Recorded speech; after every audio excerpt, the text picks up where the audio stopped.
Thanks God. At nakarating ako sa Cebu ng safe. Grabe ang haba ng biyahe ko. Galing UK to Manila. Tapos Manila to Cebu na. So ayun guys. Nag-aantay na ako sa sundo ko. Makikita ko na din uli ang asawa ko at mga anak ko. Ilang buwan din kami di nagkita. Miss na miss ko na sila. Paparating na sila guys.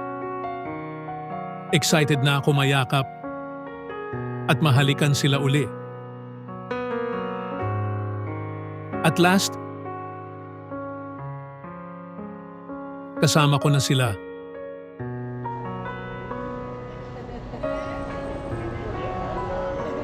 Salamat sa Diyos at okay sila at safe ako nakauwi sa kanila. Salamat Lord sa lahat.